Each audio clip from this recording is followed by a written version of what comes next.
about to hear is true. Only the names have been changed to protect the innocent. Fatima Cigarettes, best of all long cigarettes, brings you Dragnet.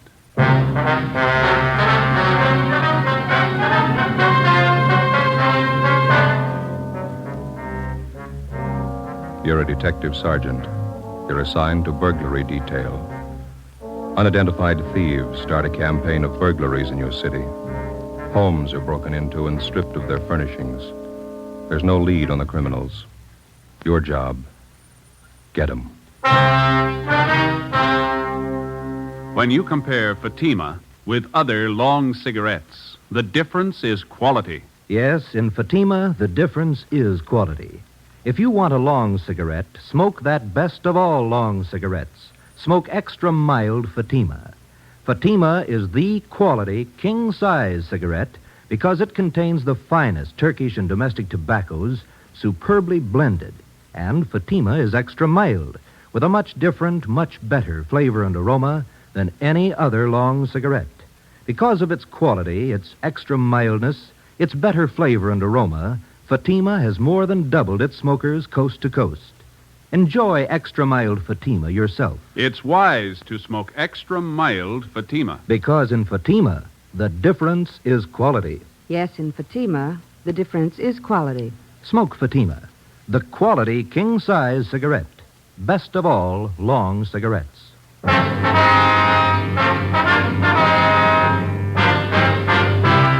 Dragnet, the documented drama of an actual crime. For the next 30 minutes, in cooperation with the Los Angeles Police Department, you will travel step by step on the side of the law through an actual case from official police files. From beginning to end, from crime to punishment, Dragnet is the story of your police force in action. It was Monday, August 3rd. It was warm in Los Angeles. We were working the day watch out of burglary detail. My partner's Ben Romero. The boss is Thad Brown, chief of detectives. My name's Friday. I was on the way back from the business office, and it was 9:25 a.m. when I got to room 45, burglary detail. Did you get all the money together, Joe? Yeah, $1 from each man in the detail. We got to buy the gift. When's Austin going to get married? Next Sunday. We haven't got too much time. I don't know why we always have to pick out the gifts. Somebody has to do it. You got any ideas what we ought to get him? Talked to my wife over the weekend. She thinks it'd be nice if we get him something to start housekeeping with. Maybe some nice kitchenware, table lamp. Yeah, I don't know if we have enough dough for a good lamp. But maybe they might like a bedspread. You can always use them. Or maybe a nice wool blanket, huh? I don't know. Got to be careful about those personal things. What do you mean? What's personal about a blanket? Well, we don't know much about the girl Austin's going to marry. She might not need any. Excuse me. Could you tell me something? What's that? I said, could you tell me something? Well, what do you want to know, little girl? Is this where you come to report about stolen things? Oh, no, that all depends. Why don't you come on in and tell us all about it, huh? Thank you, I will. Like to sit down, little girl? I'm 12 years old. I'll stand if it's all right. All right. Now, would you like to tell us what's been stolen? Everything. Hmm? Everything's been stolen. We came back this morning and found it that way. Grandpa's awful mad. Mm-hmm. Maybe we better get the facts to start with. What's your name? Ruth Ann Marie Jeanette. Jeanette. Is that your last name? No, Snyder. Ruth Ann Marie Jeanette Snyder. Did you come down here alone, Ruth? Yes, Grandpa sent me. He's awful mad. Where do you live? With Grandpa. Where's that? Over on College Avenue. Grandpa's leg's bothering him. Arthritis. So he told me to come down and tell you about it. About what, man? Everything. We came back this morning on the train, and when we got home, we found everything was stolen. It's terrible. What do you mean by everything? I walked all the way over here to tell you. I'm thirsty. Is there a drinking fountain in the hall? Oh, we've got a cooler over here. Let me get you a cup, huh? Thank you.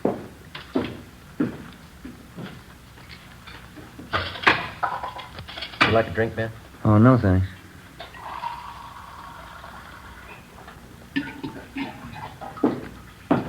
All right, little lady. Here you are. Thank you very much. Now, would you like to tell us what it's all about? Grandpa and I got back to Los Angeles on the train this morning. We've been on a trip back to Indiana. Uh-huh. We took a taxi cab home from the station. When we got there, everything was gone. Everything but the rug in the dining room. Yeah? All the furniture, every single bit. The sofa, the chairs, my desk upstairs, the stove. Everything's been stolen. I want you to find it. Means someone broke in while you were gone and took all your furniture. Is that what you think? You know they did. The lock on the back door, it was broken. They took everything but the dining room rug. That's why Grandpa's home now. He thinks the crooks will be back. He's sitting on the rug because he says if they take that, they'll have to take him, too. We better hurry. Yeah? Grandpa's not very big.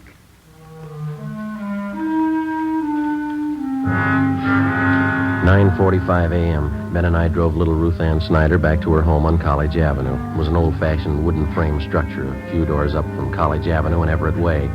Ruth Ann showed us inside and introduced us to her grandfather, Mr. John H. Snyder, age 78. He told us that a year ago, he and his wife, Ruth Ann's grandmother, had come to California from Indiana and rented the house on College Avenue. The grandmother had fallen ill and passed away suddenly 3 weeks ago. He and Ruth Ann closed the house and took the body back to Indiana on the train for burial. On their return that morning, they found the house stripped of every piece of furniture. We checked room by room and listed the missing articles. We put in a call to latent fingerprints. Do you happen to know the serial numbers of your home appliances, Mr. Snyder? No, sir. I've lived with most of the furniture for 40 years. You get to know the things you own in 40 years. I know it was in my room, Sergeant. My desk, my table and chair, the bed, the curtains. They took everything. Well, how about the estimated value of the furniture, sir? What would you say it was worth? Dollars and cents? Oh, I don't know. What's a house full of furniture worth to anyone? Guess everybody puts their own value on their things. Yes, sir, they do. Solid walnut dining set. A wedding present. Mahogany front room table. A solid, too. It cost money in their day. All gone. Were there any liens against the furniture, sir? How's that? Did you owe anything on the furniture? I mean, there was no trouble with the finance company or anything like that. Oh, we didn't even know what a finance company was when the wife and I was married. It was a sad enough trip as it was. And Ruthie and me get here this morning, and everything's gone. All we own. Ruthie, Yes, Grandpa? where the thieves broke in, would you show the officers, please? It's back this way. Okay. How are you and your grandfather going to make out here, Ruth? Well, Grandpa says we'll buy 2 cots for tonight, Army surplus. There's no stove to cook on. We'll have to eat out. Maybe we'll have to go back to Indiana. Grandpa doesn't have much money. He's on a pension. Here's the back door. Let's see what they did to get in.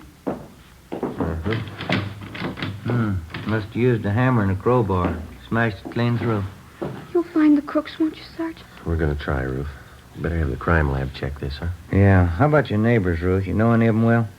I know who they are. I don't know any of them good. They're not very friendly. We'd like to ask you and your grandfather a few more questions, Ruth. All right. I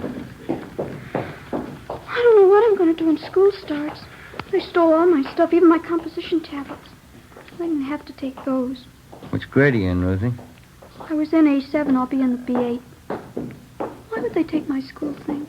I don't know. You see how they got in back there? Yes, sir, we did. By any chance, did any of your neighbors know that you and Ruth here were going away? Well, I didn't mention it, no. Then no one kept an eye on your house while you were gone. No, I didn't think it was necessary. Might have helped. I just remembered, Grandpa. Mrs. Merton. I told her we were going away. Who's that, Ruth? She runs a store down at the corner, the bird store. Yeah. She sells canaries, other kinds of birds, too. Mrs. Merton's her name. Store's right down the corner. You figure she's the only one who knew you'd be gone from the house for some time. Must have been the only one. All right, Mr. Snyder, we'll be back to see you later on. And here's our card. We'll see if we can't do something to help you out here. Let's see here.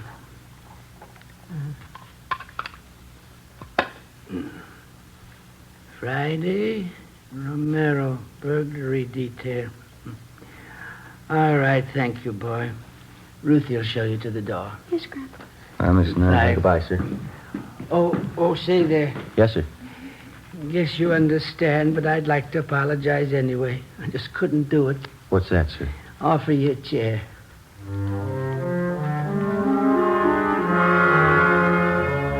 10:30 a.m. Ben and I called the Salvation Army and told them the Snyder situation. And then we went down the street to the store at the corner of Coolidge Avenue and Everett Way. The sign on the window said Mrs. Merton's Birdland, manager Agnes Merton. We tried the door. It was locked. A cardboard clock hanging on the glass door read, "Be back at 1 p.m." So we went back up to College Avenue and we started ringing doorbells. Some of the residents on the block didn't even know the Snyders. Of those that did, only 2 had noticed any activity at the house during the 3 weeks Mr. Snyder and his granddaughter had been away. They told us that they'd seen a moving van parked in front of the house about a week before. They also saw men moving furniture from the house into the van. Neither of the 2 could describe the vehicle or remember its license number. 12:45 p.m. We had a cup of coffee and a hamburger, and then we headed back for Mrs. Merton's bird store.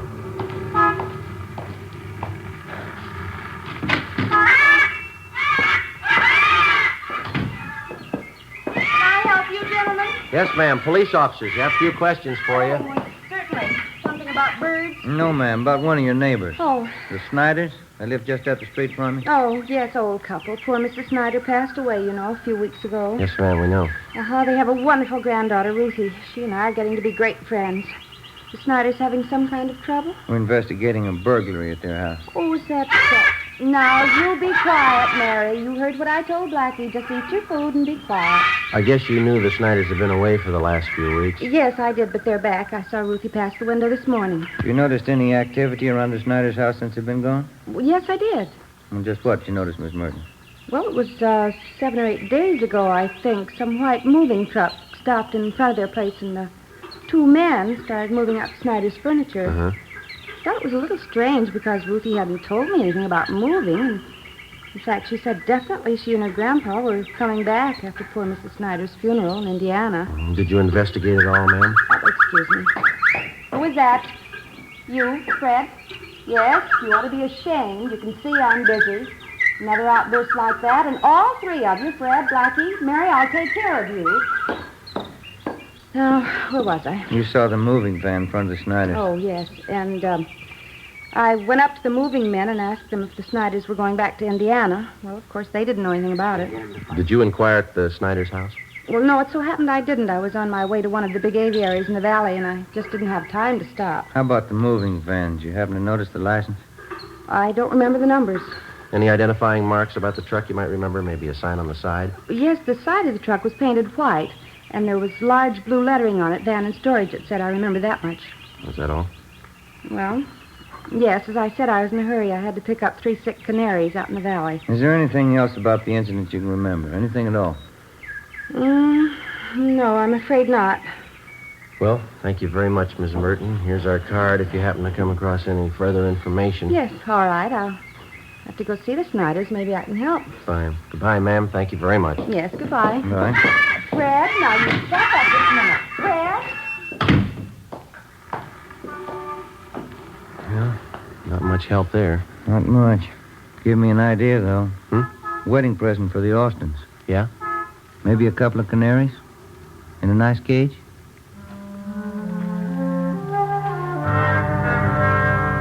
"5 p.m. We went back to the office. Reports had come in from 2 more victims.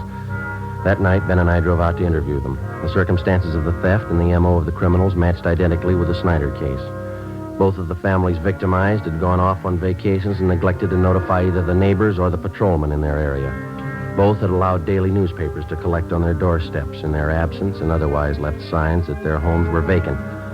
In both cases, the thieves had forced an entrance through a back door or a window, stripped the house of every last piece of furniture, and either hauled it away themselves or hired somebody to do it for them. We started canvassing the 2 areas where the crimes had been reported. Again, the neighbors saw the moving vans, but none were able to definitely identify the vehicles or their license numbers. Captain Fulton called us into his office. You're going to have to try harder. I know they're hard to get, but get them fast. Done about everything we can so far, Skipper. Only one small lead. The thieves seemed to be using a different moving van on each job. We started to check the movers around town, the transfer companies. Leighton Prince come up with anything yet? No luck there. One of the lousiest rackets we've had since I came on this detail. Whole house full of furniture, everything a family owns. Yeah. Well, we'll stay on top of it. The stats office may come up with something. How about an outlet for all that stuff that's been stolen? Thieves can't be sitting on it. Pawn shop and second-hand details have been alerted. They're checking regular outlets, auction houses, second-hand places. Nothing yet. What about some kind of preventive idea? At least slow them down. Good dose of publicity on the whole thing would help. If only people wouldn't keep it a secret when they're going away. Neighbors aren't alerted. That's why a lot of them didn't think much of it when they saw the moving vans parked at those houses. And drawn blinds and the newspapers on the doorsteps didn't help much either. It's an open invitation. Well, I'll see what we can do on the publicity end. We've had one campaign on this already. No, excuse me. Burglary, Captain Fulton. What's the address? Okay, I got it. Thank you. Here you go, another one. 63 hours just called it in. Family back from vacation. Furniture all gone. Here's the address here. Thank you. Better get on it right away. Let's go. I'll have a little more help for you on this tomorrow. Crowley and Barnes will be free. They can work with you. Okay, Skipper. Check you later. Right.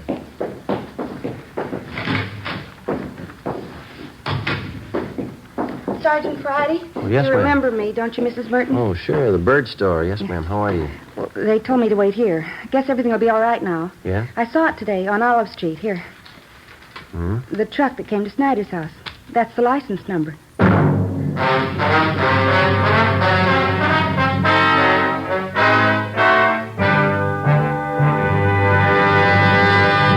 You are listening to Dragnet, the case history of a police investigation, presented in the public interest by Fatima Cigarettes. It's amazing how many long cigarette smokers are changing to extra mild Fatima. Here is the actual report.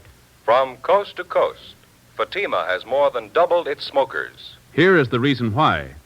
When you compare Fatima with other long cigarettes, the difference is quality. Yes, in Fatima, the difference is quality. Fatima is the quality king-size cigarette because it contains the finest Turkish and domestic tobaccos superbly blended. And Fatima is extra mild with a much different, much better flavor and aroma than any other long cigarette. And because of its quality, its extra mildness, its better flavor and aroma, more and more smokers say it's wise to smoke extra mild Fatima. I agree, says Dick Hyland, sports columnist. I agree, says Mrs. Deems Taylor, painter and theatrical designer. I agree, says Frank Fenton, author. Yes, all agree. It's wise to smoke extra mild Fatima. Best of all, long cigarettes. Because in Fatima, the difference is quality. Yes, in Fatima, the difference is quality. Smoke Fatima, the quality king-size cigarette.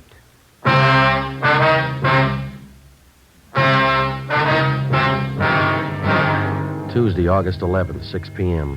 The license number, which Mrs. Merton had given us, was checked through DMV. We found that the truck was registered in the name of a local second-hand furniture dealer by the name of Ralph Grismore. We checked his name through the police commission and then the I Bureau. He had a good reputation, no criminal record. Early the next morning, we picked up Mr. Snyder and his granddaughter, Ruth, and we drove to Grismore's second-hand furniture store. We identified ourselves and asked to look at his buy book. Under the date of July 27th, Grismore had recorded the purchase of more than 3 dozen articles of furniture from a house on College Avenue. The address was that of the Snyders. A man and a woman, Sergeant, they said they'd sold their house and they were going east. Man said the company he worked for transferred him to Boston. Told me he had to get back to take over his new job. Would you recognize the people if you saw them again, Grismore? Sure, I think so. The woman is a great talker. She said they figured on selling the stuff piece by piece. They'd get more, but since they had to leave town the next day, she decided to sell the whole lot to a dealer. You got the furniture for a pretty low price, didn't you? Pretty good price, yeah. That's why I went along in the fast deal. Wasn't going to talk myself out of a bargain. They wanted to sell fast, so I wanted to buy. I didn't think anything was wrong. Sergeant, Yeah, Mrs. Snyder? our walnut dining room set. That's it right over there. You sure, Mr. Snyder? Cigar burn on top, just above one of the legs. Know it anywhere. Seems to me that's our mahogany table. I'll look. Sergeant, my table and my desk, here they are right here. My school stuff, too. All right, Ruthie. Yeah, they sure stuck me all right. That's the last fast deal I ever make. How did they contact you, Grismore? What kind of approach did they use? Called me on the phone, and I came out and gave them an appraisal on the stuff. Nothing suspicious about either the man or the woman. That's so? She was in a house dress, bandana around her head. The guy was in old clothes, just as homey as you please. Looked like he was doing a little repair work around the house, you know. Mm-hmm. You notice if they had a car parked by the house? No, as a matter of fact, I didn't. There wasn't any in the driveway. Mm-hmm. No argument over the price you offered them for the furniture? No. They seemed to hesitate a little, but they took my first offer. I thought I had a good deal. I don't know. How'd they react after you agreed on a price? In a hurry? Said they had to board the train that night for Boston. They asked me to get the furniture out right away. Mm-hmm. The woman said they had other business to wind up, so if they weren't at the house when I came back with the van, why, she'd leave the back door open for me. I guess you realize you were going to have to place a hold on this furniture that you bought. Yeah, I know. I got nobody to blame but myself. And you gave this man and woman a check for the full amount of the sale. Is that right, Grismer? $550 down the drain. Do you have the canceled check? No, not yet. If you like, you can probably get it from the bank. Don't imagine those crooks would waste any time cashing it. Mm-hmm. We'd appreciate it if you'd run down to the bank with us now. Okay, son. Sergeant, could I speak with Mr. Grismore? Sure, Mr. Snyder. Mr. Grismore. Yes, sir. I'm sorry about all this. I didn't know. Oh, I understand, sir. You buy furniture, don't you? Yes, sir.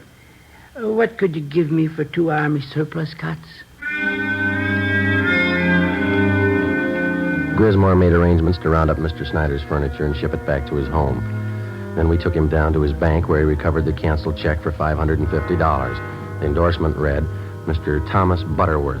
According to the bank teller who waited on them, the suspects had cashed the check shortly after the sale of the Snyder's furniture. From the second-hand dealer and the clerk at the bank, we got a complete description of the man and woman known as Mr. and Mrs. Butterworth. We also had photostatic copies made of the check and specimens of the handwriting from the endorsement. From the descriptions, we checked the suspects through the stats office. We got nowhere. During the next 2 weeks, we found 6 more second-hand dealers who had been taken in on the same furniture deal. The description of the man and woman matched, and so did the handwriting in the endorsements on each check. There was only one variation. The couple went under a different name on each occasion. Wednesday, August 26th, 9 a.m. 12 cases like this today, is that right? That's it, Captain. Got the description, M.O. handwriting. Still can't reach him. Those thieves have been freewheeling for a month now. What's going to take to stop them? Well, Ben came up with a pretty good idea this morning. We'd like to talk it over with you. Oh, what's that? Kind of a system of decoy, Skipper. We were thinking it might be a good idea to contact all the division captains and have them ask their men if they have any neighbors going on vacation. Yeah, go ahead. Well, if we got a few dozen houses spotted around the city, we could plant a few things. Make them look obviously vacant. We'd keep the houses covered at all times. They ought to make pretty good bait for those thieves. Uh-huh. How would you set it up? We could make arrangements to get a key to each home, keep the milk and paper deliveries coming, let them pile up on the doorstep. We could reimburse the people for whatever it cost. We're not making any headway. We could run this for a couple of weeks, see what happens. Mm-hmm. What do you think? Try it. 9:30 a.m. We contacted all division commanders requesting them to ask their men to contact burglary detail if they knew of any of their neighbors about to leave on a vacation. During the next 2 days, the response came in and the plan went into effect. 40 homes throughout the city were spotted as decoys. They were kept under surveillance at all times. In the week that followed, 2 more burglaries of the same type were reported, but the suspects failed to try any of the decoy homes. The men in the pawn shop and second-hand details continued to work right along with us. The stolen furniture kept turning up, but not the thieves. Again, the homes that had been broken into displayed all the usual signs that the occupants were away. Old circulars and newspapers scattered on the lawn, milk bottles lined up at the door, all the blinds drawn. The decoy plan continued. No results. August 31st, we had a report of another burglary involving the theft of furniture. We made our investigation. 2 p.m. We went back to the office to get out a list of stolen articles. Hi, Ben. Joe. Hi, Austin. When'd you get back from your honeymoon? Late last night. Say, Thelma and I'd sure like to thank all you fellas for that wedding present you sent us. Darn nice of you. Well, we're glad you liked it, Austin. Sure a beauty. I'd like to ask you a question about it, though. I hope you won't take it wrong. No, go ahead. Well, what is it? You've got an early American house, haven't you? Yeah, that's right. It's an antique. Yeah? It's an apple peeler. One of the first ever built. Oh, sure. Thanks a lot. I get it. Burglary Friday. Yeah? Where? Right away, thanks. One of the decoy houses. Yeah? We got a bite. Together with Sergeants Crowley and Austin, we drove out to the decoy house where an unidentified man and a woman had been seen forcing entry through a back door. They'd been spotted by a police officer's wife who lived next door and who had called in the report. We parked down the street from the decoy home and waited. 5 minutes passed. We saw a woman dressed in a housecoat come out onto the porch of the house, look up and down the street, and then go back inside. A few minutes after that, a gray Chevrolet sedan pulled up in front of the house. A man in a dark suit got out and entered through the front door. Ben called communications for a make on the car. 80K to Control 4. 80K to Control 4.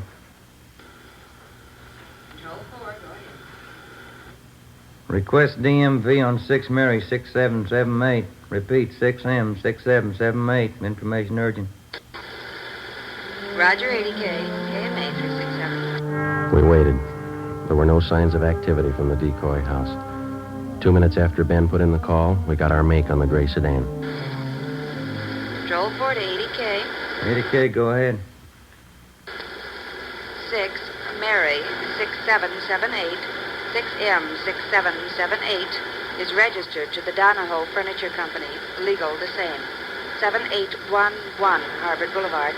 It is a Chevrolet Deluxe, two-door sedan, 1941 model.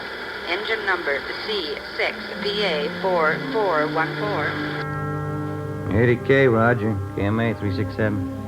A few minutes after the call back, a moving van drove down the street and backed into the driveway of the decoy house. The sign on the side of the van read Donahoe Furniture Company. Two men got out, went up to the front door, and were let in. They came out in a couple of minutes and loaded a sofa into the moving van. Okay, Joe. Crowley and Austin get the sign. Here they come. Let's go. Hey, you and Crowley want to cover the back, Austin? Right. Let's go, Crowley. Yeah. Come on, Ben. Mm-hmm.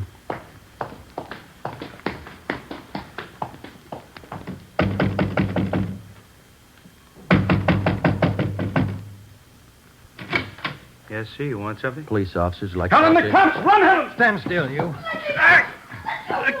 Austin and Crowley got her. All right, hold still, mister. Oh, Hold still. Hey, what's this all about? You cops? That's right. You?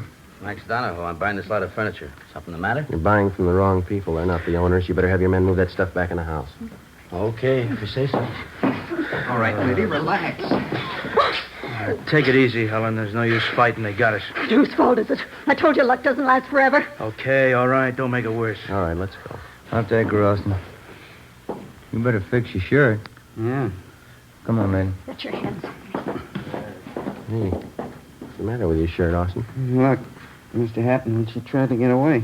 Yeah, lipstick all over the collar there. Doesn't look very good. No, it doesn't. What are you going to tell your new bride? I got nothing to hide. I'll tell her the truth. Yeah? She'll believe me. Won't she?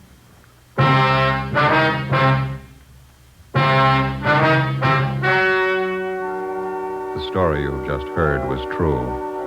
Only the names were changed to protect the innocent. On November 25th, trial was held in Superior Court, Department 87, City and County of Los Angeles, State of California. In a moment, the results of that trial. And now, here is our star, Jack Webb. Thank you. Under our system of law, the jury selected to hear a case is accorded complete freedom. The jury's decision is the final result of the testimony and evidence presented in the course of the trial. And so, with Fatima, they are the final result of carefully selecting and blending only the finest Turkish and domestic tobaccos to make Fatima extra mild. If you're a long cigarette smoker like I am, buy a pack of Fatimas and compare them with other long cigarettes, and you'll see the difference is quality. Yes, in Fatima, the difference is quality. So, smoke Fatima.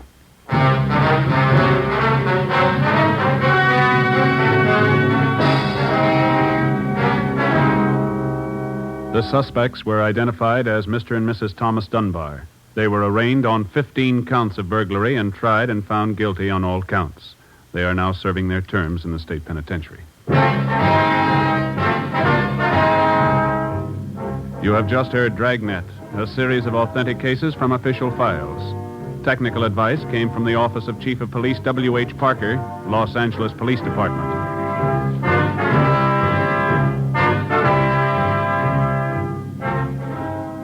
Fatima Cigarettes, the best of all long cigarettes, has brought you Dragnet from Los Angeles.